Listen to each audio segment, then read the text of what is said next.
There's a Jeff Gordon clock over there. Is that going to be okay? Yeah. Well, I'm here at the shop with my good buddy Gary West. Now, Gary, you're a professional country musician and semi-professional race car driver. Is that right? Yeah, and a Waffle House manager. Isn't that the way it goes in the movie? Yeah. Something like that. Yeah. But yeah, played on the Grand Ole Opry for about 15 years and played drums, and I've toured across the country doing my show called For Love of Cash. It's a Johnny Cash tribute type show, and of course COVID's changed all that. We're not traveling as much and doing more racing, so that's fun. So how did you make that transition from being on the road playing music all the time and stuff to get into a race car? Well, I raced when I was younger. I raced go-karts, and I got hurt, and I raced champ cars and a few off-road races, and always wanted to race legends, always wanted to race stock cars. And COVID really kind of changed everything because we sit home, and we're going crazy around here. So ended up getting a legend car, and that was fun, and ran it a couple years, and I had my eye on these sportsmen. There was a guy that was next to me in the pit area, had a sportsman car. Man, he would fire that thing up, and there's just nothing like the sound of a V8, Yeah, you can't compare the little motorcycle engine to the V8 Rumble. Yeah, for sure. So you went from the Legends car, and now you've got the Sportsman car, and I know it's turned into a little bit of a project. But what's the end goal with what you're trying to do with your Sportsman program? Well, I think when you run with those the Mid-Am Sportsman series, those guys most of them got pretty nice cars, got nice equipment, and there's some pretty big tracks, are running pretty good speed, so the car's got to be up to snuff. And if you're running a quarter mile, maybe let some things go. But when you're on those bigger tracks, running those bigger speeds, I think the car's got to be in good shape. So we started looking at it and going through it, and you came over and took a look at it and offered your help, and I'm like, yeah, please help me.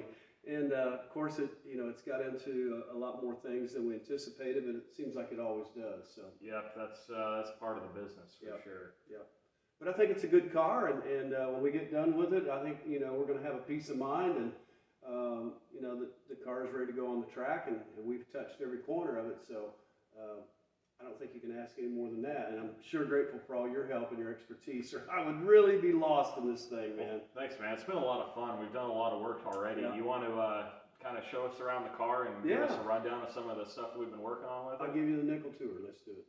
So here we are at the front of the car, and Gary, there's no engine in here. Yeah, the first thing we did really was we got the engine out. Thankful again once to you, and got the engine out of it and took it to Sperry Race Engines down in Cedar Rapids, Iowa.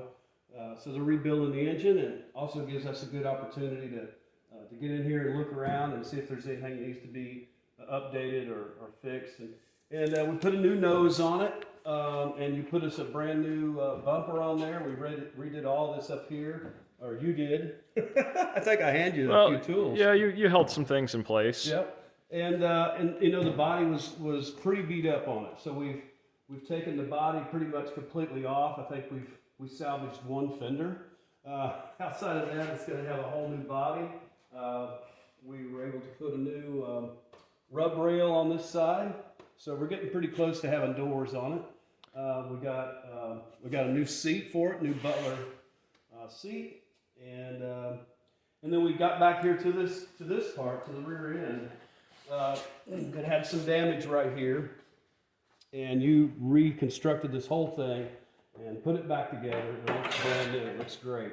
Yeah, we got to give some thanks to some other people that helped out as well. Jeff Kuhn helped us pull the motor out, and my good buddy Patrick helped us with some of the welding back here. But yeah, basically everything from where you can kind of see the joint a little bit right there, but everything from where that kicker bar comes down back is all brand new that we refabricated. Yeah, and when Patrick was here, he really had a keen eye and found some hairline cracks back here where the A-arms are. So we got that taken care of and all re-welded and reinforced. So that's a good feeling. We got a brand new fuel cell, fuel safe fuel cell to go back in it. And right now you're building some new shock mounts on the rear end. Yep. So you wanna pick up one of those old shock mounts that we cut off Absolutely. off the floor there. This is one of the better looking ones here. Yeah. So that's what the shock mount looked like before. Look at this weld here. Yeah, they had notched it to be able to get and you can see there's another crack forming even. Yep. They had notched it to be able to get the bolt in and out for the AR or for the trailing arm. I think they did this in a hurry. I think they said they did this at the track, so they were in a big hurry, and it's dark and you're doing whatever you can, but it's just that time to give it the attention that it needs, Yeah. So here's what we're doing with the new shock mounts. We've got them kind of kicked back and got them reinforced so that that angle doesn't create a big stress concentration. But that way they're swept back enough that you can get the bolts. You can see your bracket there with the 3 holes for your trailing arm. You can get your bolts in and out if you want to make some adjustments that way without having to. This made over here. This is really pretty awesome, really. Yeah. So we use this big piece of C-channel as a base, and we located that bolt off of where the old shock mount was, and kind of built back from the tube to that. So yeah, that's how we're doing that. Real nice work. It'll be nice to put it back in there, and I think things will start flowing a little faster. Thanks, man. But it's winter time here in Minnesota, so we're in the nice warm garage and hanging out with my pal and putting this thing back together. It'll be awesome. Well, should we get back to work? Let's do it. All right. Hopefully the batteries are charged up. Okay.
Well, we're just about finished with these shock mounts here. Got this last one welded up.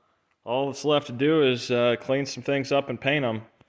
So, Gary, I got to run for the night, but before I do, you got any sponsors you want to shout out? Yeah, hey, need to say hi to the folks and a big thank you to the Nashville I-24 Campground, the Toy Box Saloon, Rivertown Guns, Chips Hardware, Jade Investments, and the Rock and Roll Banker, and of course, my wife, Julie.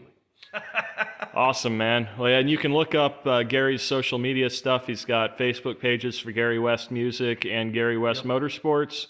I'll link those in the description, and then I'll also link the Ross Racing page for Facebook in the description if you guys want to check that out. And a huge thanks to Ross Racing, of course, you, man. Golly, I don't know where I'd be with that. Appreciate you. Thanks, man. It's been fun. Yep.